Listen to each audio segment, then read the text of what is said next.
آپ کو جب شہوت پیدا ہوتی ہے، جانور لوگ ان میں جب میل فیمیل کی طرف کوئی کانٹریکٹ کر کے جاتے ہیں بھائی، زبردستی جاتے ہیں بس، تو مرد بھی ایسے ہی جابر بن جائیں گے، خواتین کے ساتھ جبری زیادتیاں شروع ہو جائیں گی، بچوں کے ساتھ جبری زیادتیاں شروع ہو جائیں، کیسے کیسے بھیانک واقعات سامنے آ رہے ہیں، بچے کے ساتھ جنسی زیادتی کی اور اس کو جان سے مار دیا۔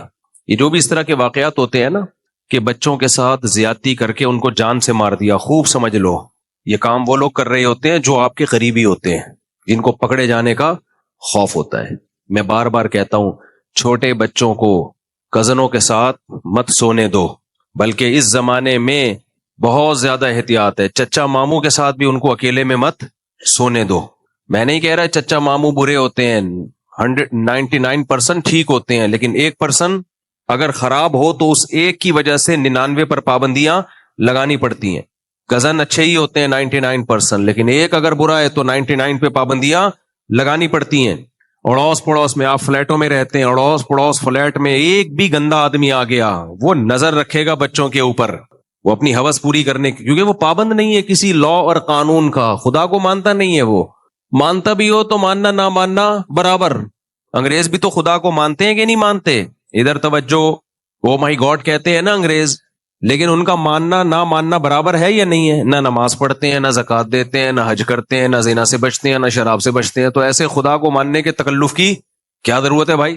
تو اللہ کو مان لینا کافی نہیں ہے بھائی، حقیقی معنوں میں جو اللہ کو مانتا ہے تو وہ اللہ کی بھی مانتا ہے، لیکن جب انسان پہ شہوت پرستی کا غلبہ ہوتا ہے، اس کا دماغ خراب ہوتا ہے، وہ درندہ بن جاتا ہے، تو وہ جانوروں والی حرکتوں پہ آ جاتا ہے۔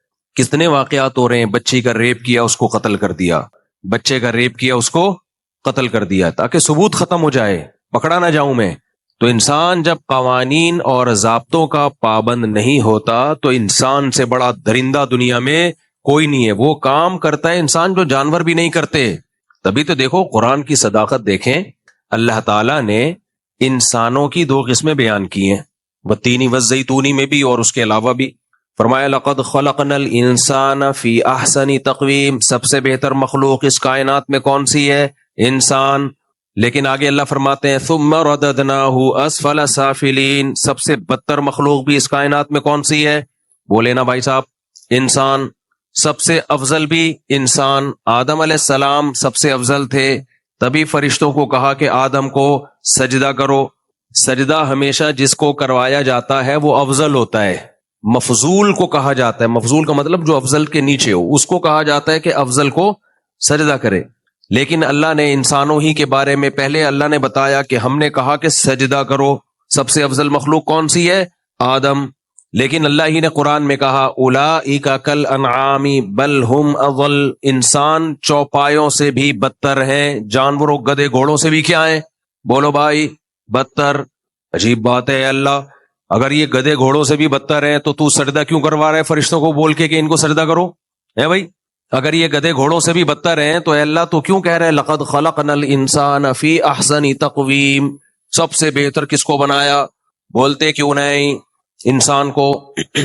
اے اللہ تو کہہ رہے کہ یہ گدھے گھوڑوں سے بھی بدتر، جانوروں سے بھی بدتر، چوہوں بلوں سے بھی بدتر، بندروں سے بھی بدتر، لیکن ایک طرف تو کہہ رہے وَلَقَدْ كَرَّمْنَا بَنِي آدم، ہم نے بنی آدم کو بہت عزت دی۔ عربی میں اکرمنا اور کرمنا میں فرق، اکرمنا کا معنی رسپیکٹ دی، کرمنا کا معنی بہت زیادہ رسپیکٹ دی ہے۔ ارے بھائی اگر یہ گدھے گھوڑوں سے بھی بدتر ہے تو اتنی رسپیکٹ اس کو بولتے کیوں نہیں؟ کیوں دی جا رہی ہے؟ تو یہ تو ٹکراؤ ہے۔ نہ ٹکراؤ نہیں ہے بھائی، اصل تو انسان کی بڑی فضیلت ہے، لیکن اگر انسان انسانیت کے دائرے سے باہر آ گیا، اور وہ کیسے باہر آئے گا؟ ان پابندیوں کو اس نے اٹھا کے پھینک دیا جو اس کو انسان بنانے کے لیے ضروری ہے، ان پابندیوں کے شکنجے سے باہر آ گیا تو پھر انسان جانوروں سے، جملہ بھی مکمل نہیں کیا جا رہا، انسان سب سے افضل مخلوق ہے، لیکن اگر وہ ان پابندیوں کے شکنجے سے باہر آ گیا، جو پابندیاں خدا نے انسان کو انسان بنانے کے لیے اور انسانیت کے دائرے میں رہنے کے لیے جو پابندیاں لگائی ہیں تاکہ وہ انسان کا بچہ بن کے رہے، ان پابندیوں سے اگر انسان باہر آ گیا تو پھر اللہ کہتے ہیں پھر کوئی فضیلت نہیں ہے، پھر تم جانوروں سے بھی بدتر۔ تبھی تو میں کہتا ہوں نکاح کرنا انسانیت، گرل فرینڈ بنانا گدے گھوڑوں کا کام ہے. جو بھی آ کے آپ کے سامنے کہہ رہا ہوں میری گرل فرینڈ ان سے ملی ہے، کام تو نے کتوں جیسا کیا یار. Physical relation, girl friend boy friend کیا ہوتا ہے؟ Physical relation. جب چاہو بریک اپ، دونوں کو آپشن ہوتا ہے، یہ چاہے بریک اپ وہ چاہے بریک اپ. میاں بیوی میں مرد کے پاس آپشن ہوتا ہے، عورت کے پاس آپشن نہیں ہوتا. یہی فرق ہے نکاح میں اور گرل فرینڈ بوائے فرینڈ میں. حافظ محمد زبیر اہل حدیث کے بڑے اچھے پیارے اخلاق کے آدمی ہیں ماشاءاللہ. ان کا ایک کلپ آیا ہے جس میں وہ کہہ رہے ہیں کہ میرے بارے میں انہوں نے رد کیا ہے کہ بعض لوگ خلا کے مسئلے میں بہت شدت اختیار کرتے ہیں.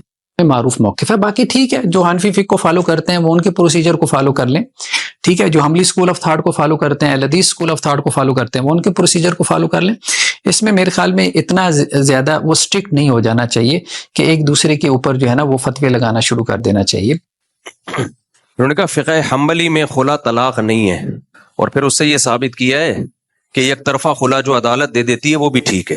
جج کے پاس یہ اختیار ہے کہ جج جو ہے وہ خلا کروا سکتا ہے عورت کے کہنے پہ، اور شوہر بھی جو ہے وہ اپنی بیوی کو خلا دے سکتا ہے اگر وہ عورت جو ہے وہ اپنے شوہر سے خلا مانگتی ہے. فقہ حنبلی میں خلا طلاق نہیں ہے. اس کا مطلب یہ نہیں ہے کہ یک طرفہ خلا بھی عورت کو مل سکتا ہے. طلاق نہ ہونے کا مطلب یہ ہے کہ اگر میاں بیوی میں خلا ہوا تو اگر وہ دوبارہ ان کی درمیان شادی ہوگی تو مرد کو 3 طلاقوں کا حق حاصل ہوگا. اور جمہور علماء کے نزدیک اگر دوبارہ شادی ہوگی تو مرد کو 2 طلاقوں کا حق حاصل ہوگا، کیونکہ وہ کہتے ہیں خلا بھی کیا ہے، 1 طلاق کنسیڈر ہوگی جمہور کے نزدیک. باقی فقہ حنبلی میں بھی جب تک شوہر راضی نہ ہو خلا نہیں ہو سکتا، اور باقیوں کے نزدیک بھی جب تک شوہر راضی نہ ہو خلا نہیں ہو سکتا. حافظ صاحب نے 2 چیزوں کو مکس کر دیا ہے. اس لیے میں حافظ صاحب سے گزارش کروں گا، میں نے جو انجینئر علی مرزا کے خلاف پورا 1.5 گھنٹے کا کلپ ریکارڈ کروایا ہے وہ کائنڈلی آپ سن لیجئے. ویسے بھی اہل حدیث علماء کہتے ہیں ہم تقلید نہیں کرتے، تو بھائی تحقیق تو پھر پوری کرو نا. آپ تحقیق تو آپ پوری کریں کسی مسئلے پر. آپ کے لیے تو تحقیق اس لیے زیادہ ضروری ہے کہ آپ مجتہد ہیں، آپ کسی کی تقلید نہیں کرتے. تو مجتہد تو پوری ڈیپتھ میں جا کے ایسے کلیئر کر کے مسئلے کو حل کرتا ہے کہ پھر جا کے یہ کہلا سکتا ہے کہ میں محقق ہوں، میں مقلد نہیں ہوں. تو امام احمد بن حنبل کے نزدیک بھی جب تک مرد راضی نہ ہو عورت خلا نہیں لے سکتی. اور یہ تو 2 اور 2 4 کی طرح ویسے بھی واضح ہے. چاہے انہوں نے آخر میں یہ بھی کہا ہے کہ عورت اگر عدالت نہیں آتا، مرد عدالت نہیں آتا تو عورت کیا کرے. مرد اگر عدالت نہیں آتا، پہلی بات عدالت پولیس بھیج کے اس کو اٹھوا کے لائے. عمران خان کو اٹھایا کہ نہیں اٹھایا عدالت نے؟ پورے وزیر اعظم کو اٹھانا آپ کے لیے ممکن ہے، میاں کو اٹھانا آپ کے لیے ممکن نہیں ہے. تو عدالت پہ زور لگاؤ کہ لے کر آؤ اس کو عدالت میں.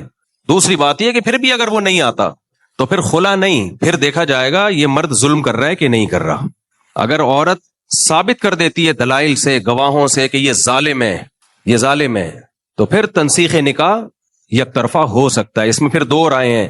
دارالعلوم کورنگی کی رائے یہ ہے کہ مرد کا نہ آنا پھر یہ سمجھا جائے گا کہ جو الزامات مجھ پہ لگے ہیں وہ میں نے مان لیے ہیں، یعنی میں ظالم ہوں مان لیا ہے، تو اس کا یہ اقرار سمجھا جائے گا. تو مرد کا اگر ظالم ہونا ثابت ہو جائے مخصوص نوعیتوں کے ظلم میں وہ ثابت ہو جائے تو پھر عدالت نکاح کو یک طرفہ بھی ختم کر سکتی ہے.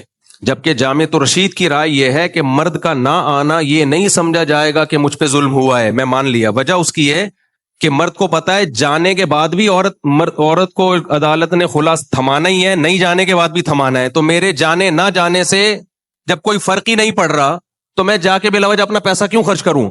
تو اس لیے نہ جانا نقول نہیں سمجھا جائے گا. نقول کہتے ہیں کہ اقرار کر لیا گویا اس نے، قسم نہیں اٹھا رہا، یعنی وہ مان لیا کہ میں ظالم ہوں. تو جامعۃ الرشید کہتا ہے کہ بھائی نہ جانا نارملی حالات میں تو اس بات کا اعتراف ہے کہ میں ظالم ہوں، لیکن جو قانون لا پاکستان میں چل رہا ہے اس میں یہ کہ شوہر آئے یا نہ آئے، شوہر خلا پہ راضی ہو یا نہ ہو، باہر صورت عدالت نے عورت کو خلا کی ڈگری پکڑانی ہے. تو جب اس کو پتا ہے میرے جانے سے بھی پکڑانی ہے، نہیں جانے سے بھی پکڑانی ہے، جاؤں گا تو وکیلوں کا خرچہ ہوگا، چک چک پخ پخ ہوگی، نہیں جاؤں گا تو آرام سے بیٹھا رہوں گا یہاں پہ. تو ایسی صورت میں نہ جانے کو یہ کیسے سمجھا جائے گا کہ اس نے الزامات مان لیے جو اس پہ لگے ہیں؟ بہرحال یہ دونوں رائے ہیں، جس کو جس رائے پر اعتماد و فتویٰ لے. لیکن حافظ صاحب آپ یہ تو سوچو کہ مرد پہ کا ظالم ہونا بھی ثابت نہیں ہوتا اور پھر بھی عورت یک طرفہ کورٹ سے خلا لے لیتی ہے. یہ کسی کی بھی رائے نہیں ہے، قرآن کے بھی خلاف ہے، حدیث کے بھی خلاف ہے، 4 اماموں کے فقہ کے بھی خلاف اور اہل حدیث علماء کے بھی خلاف. آپ نے جس اہل حدیث عالم کا حوالہ دیا ہے وہ تو ابھی کے ہیں، علامہ شوکانی کو آپ پڑھ لیتے، اور جتنے اہل حدیث علماء ہیں ہم نے تو اہل حدیث کے مدارس کے فتاوی پڑھیں کہ یہ خلا کالعدم ہے. لیکن مسئلہ اہل حدیثوں کے ساتھ یہ ہے کہ ان کی رائے ہر دور میں ہر شخص کی رائے ایک دوسرے سے مختلف ہوتی ہے. قاری خلیل الرحمان صاحب کی رائے یہ ہے, بڑے کانفیڈنس کے ساتھ وہ کہہ رہے ہیں کہ خلا عدالت ہی کے ذریعے ہو سکتا ہے.